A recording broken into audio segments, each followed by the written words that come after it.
नमस्कार, आप देख रहे हैं वीके न्यूज। मैं हूं सुनील राउत। कल लोकसभा में दिल्ली दंगों के ऊपर चर्चा हुई। इस चर्चा में विपक्ष ने भाग लिया और विपक्ष की बड़ी लंबे अरसे से मांग थी कि इस पर चर्चा होनी चाहिए, खास तौर पर कांग्रेस की। और कांग्रेस ने इतना हंगामा किया इस पर कि 4-5 दिन तक सदन नहीं चलने दिया, क्योंकि दिल्ली दंगों पर चर्चा नहीं हो रही थी। लेकिन कल जब दिल्ली दंगों पर चर्चा हो रही थी तो कांग्रेस ने अपनी बात तो कह दी, लेकिन जब जवाब सुनने की बारी आई, जब गृहमंत्री इस पर जवाब देने लगे विस्तार से, तो कांग्रेस सदन छोड़कर भाग गई। सदन में सुनकर जाओ पूरी बात।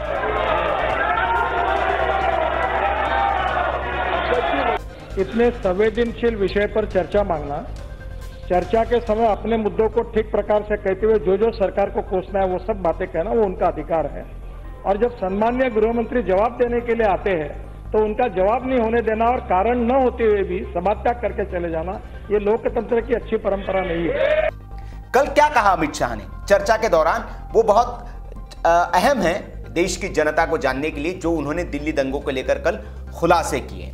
वो इसलिए क्योंकि आज हम आपको कुछ ऐसी चीजें बताने जा रहे हैं। एक तो ताहिर हुसैन की गिरफ्तारी के बाद कुछ और उनके साथियों को और कुछ जो पीएफआई है उसके सदस्यों को गिरफ्तार किया गया है दिल्ली से, जिनका लिंक जो है वो इस दंगों के साथ जुड़ा हुआ है। फंडिंग की भी बात कल की थी अमित शाह ने, तो उससे जुड़े लोग गिरफ्तार हुए, उनके बारे में आगे बात करेंगे। लेकिन पहले आपको बता दें कि कल लोकसभा में अमित शाह ने क्या कहा। मोटी मोटी 3-4 बातें उन्होंने कही जो आपको जानना जरूरी है। पहली बात उन्होंने ये कही कि ये जो दंगे थे ये सुनियोजित थे, प्लान थे, और इसको बाहरी लोगों ने अंजाम दिया।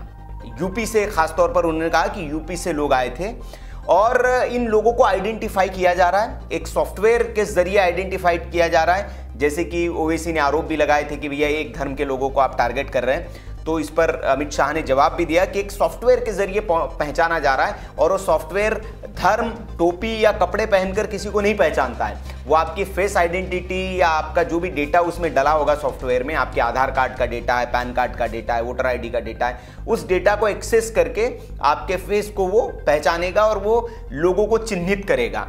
तो ये एक धर्म के लोगों का नहीं, जो भी इस दंगे में शामिल है, उन्होंने कहा उन सबको पकड़ा जाएगा।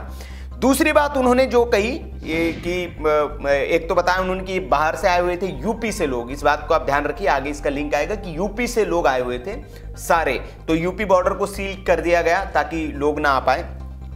उसके बाद उन्होंने एक दूसरी बड़ी बात कही कि योगी मॉडल जैसे यूपी में चल रहा है वैसे ही मॉडल के तहत दिल्ली में भी वो वसूली करेंगे। इन दंगाइयों से एक एक पाई की वसूली होगी जिन्होंने जो सार्वजनिक संपत्ति को और निजी संपत्ति को नुकसान पहुंचा। इसमें सार्वजनिक संपत्ति को कम नुकसान हुआ है, लेकिन निजी संपत्ति जो है लोगों की उसको बहुत ज्यादा नुकसान हुआ, तो उसकी भरपाई उन लोगों से की जाएगी, शाह ने ये कहा। और इसके लिए हाईकोर्ट में सरकार जा चुकी है, वहां पर मंजूरी का प्रोसेस शुरू हो चुका है, वहां से मंजूरी ली जाएगी।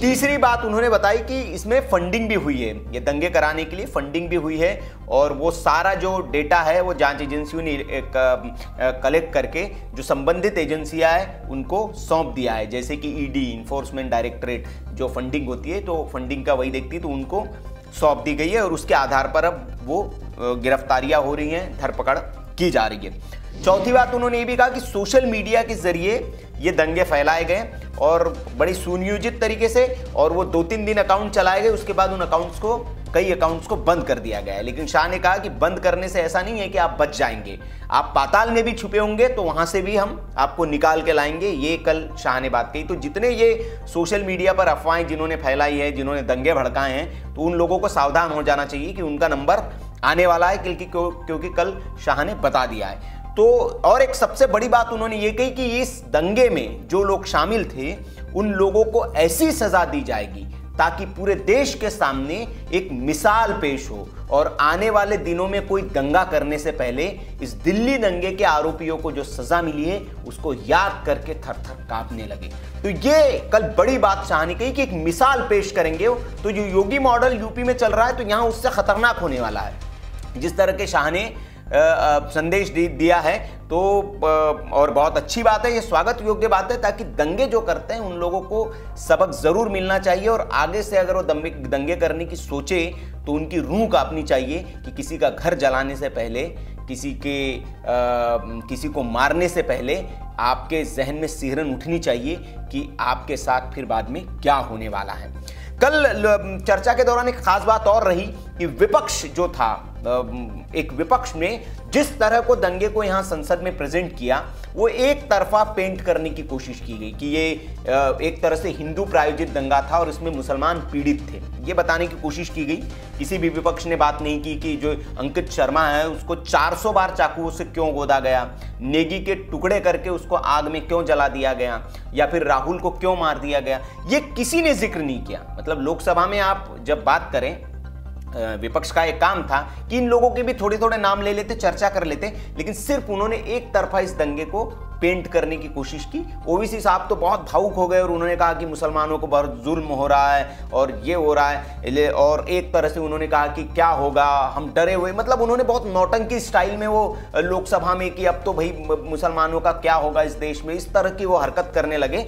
लेकिन उनको बहुत सही जवाब दिया उन्हीं के हैदराबाद से ही जो आते हैं, उन्हीं के रीजन से आते हैं और जिन्होंने बचपन से उनको करीब से देखा हुआ है ओवैसी बंधुओं को, तो वो गृह राज्य मंत्री जो है वो खड़े हुए और उन्होंने ओवैसी साहब को बहुत करारा जवाब दिया। आपको सुनना चाहिए कि उन्होंने किस तरह से ओवैसी साहब की बोलती बंद कर दी।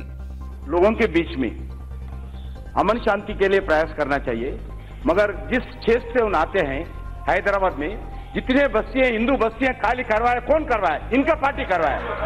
हजारों बस्ती, हजारों लोगों को मारे ये लोग, हजारों बस्ती खाली करवाए ये लोग। वो पुराने शहर में एक एक दलित बस्ती को मार मार कर लोग भगा दिए, बस्तियां खाली करवाए, इधर बड़ा भाषण दे रहे, ये गलत है।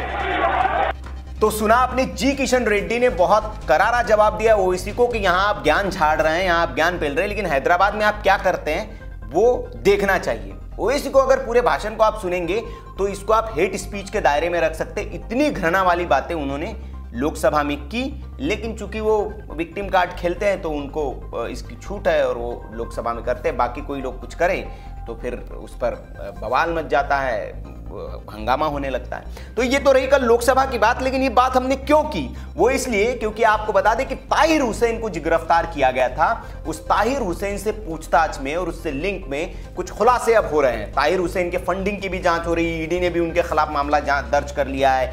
और अब जो स्पेशल सेल है दिल्ली पुलिस की, जो दंगे की जांच कर रहे हैं, उसने पीएफआई, जिसकी भूमिका पहले से संदिग्ध बताई जा रही थी, शाहीन बाग से लेकर सीए, एंटी सीए प्रोटेस्ट में जिसकी भूमिका संदिग्ध थी, ऐसी पॉपुलर फ्रंट ऑफ इंडिया का जो अध्यक्ष है और सचिव है, उन पर इस हिंसा के भड़काने का आरोप लगाया है और पुलिस ने उनको गिरफ्तार किया है। साथ ही साथ एक दानिश नाम के शख्स को भी गिरफ्तार किया है। तो पॉपुलर फ्रंट ऑफ इंडिया के जो प्रेसिडेंट है परवेज और सेक्रेटरी है इलियास, इनको गिरफ्तार किया गया है। इन पर दिल्ली में हिंसा भड़काने का आरोप है। दोनों से पूछताछ की जा रही है। फंडिंग को लेकर ये पूछताछ होगी कि भैया पैसे कहां से आ रहे थे, आपको ये बताइए, और कैसे आप ये सर्कुलेट कर रहे थे।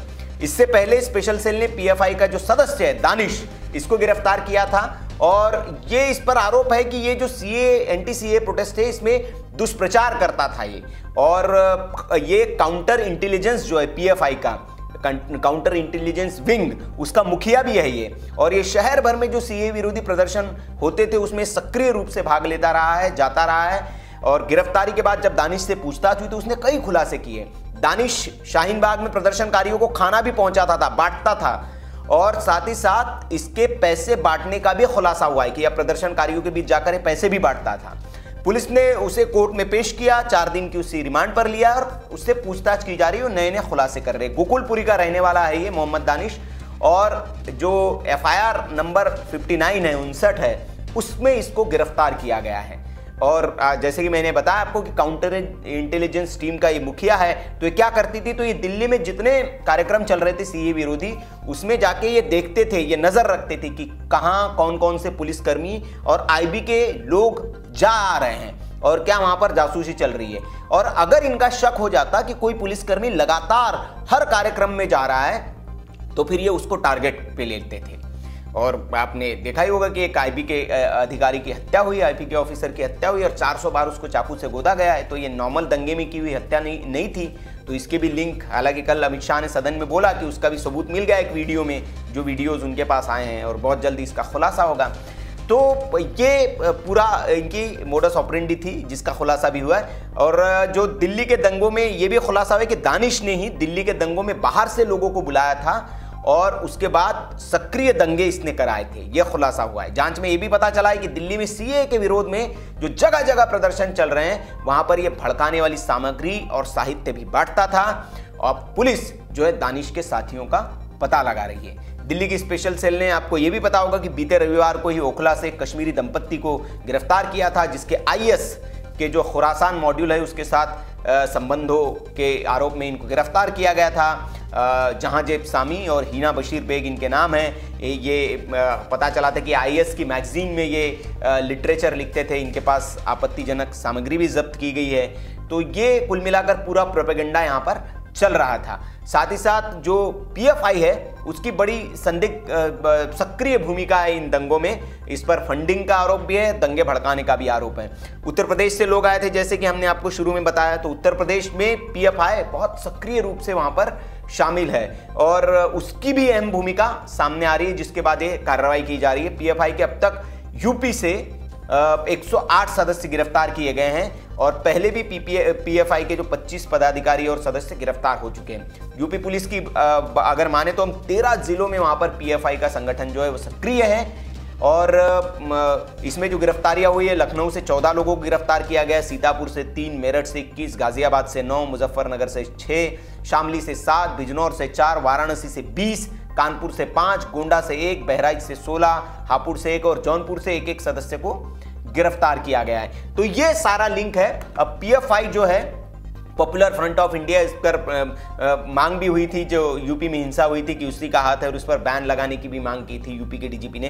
तो अब परत दर परत जो है वो खुलासे हो रहे हैं और ये बड़ा खुलासा है दिल्ली दंगों को लेकर कि इसमें फंडिंग हुई है। जैसे इस तरह को पेंट किया जा रहा था कल सदन में, विपक्ष जैसे पेंट कर रहा था कि ये सुनियोजित एक तरफा दंगे हैं, तो ये तो बात सच कह रहे थे कि सुनियोजित थे, लेकिन साजिश किसने रची उसका खुलासा अब हो रहा है। और विपक्ष के लोगों को अब पता चल जाना चाहिए कि वो जो जिस तरह की छवि बनाने की कोशिश कर रहे हैं, तो उनका प्रोपेगेंडा चलने वाला नहीं, क्योंकि जो मीडिया का एक तबका था वो भी इस तरह के इन दंगों को पेंट करने की उन्होंने बहुत कोशिश की, बहुत प्रोपेगेंडा किया, लेकिन उनका प्रोपेगेंडा फेल हो गया है। और अब इंटरनेशनल अखबार भी ये समझने लगे, अंतर्राष्ट्रीय अखबार भी ये समझने लगे हैं कि भैया ये जो पेंट की जा रही छवि ये सही नहीं है, इसमें कुछ और है।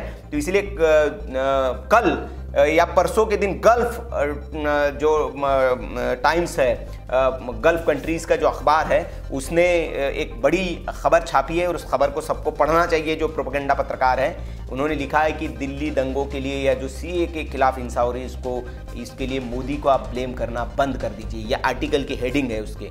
बाकी आप आर्टिकल जाइए और वहाँ पे पढ़िए तो आपको समझ में आ जाएगा कि ये जो प्रोपेगेंडा है ये आपका चलने वाला नहीं, ये फुस हो चुका है और जो सच है वो सच ही रहेगा। तो ये सारी खबर है पीएफआई को लेकर। पीएफआई के जो बड़ा नाम इसमें सामने, और आने वाले दिनों में हो सकता है कि इस पीएफआई पर सरकार बैन लगा दे। इसी के लिए ये सबूत एक एक करके जुटाने की तैयारी चल रही है। तो ये सारा अपडेट है दिल्ली दंगों को लेकर। और भी जो भी अपडेट होगा वो हम आपको देते रहेंगे। आप देखते रहिए वीके न्यूज़। चैनल को सब्सक्राइब कर लीजिए, बेल आइकन दबा दीजिए ताकि आपको वीडियोस की नोटिफिकेशन मिलती रहे। शुक्रिया।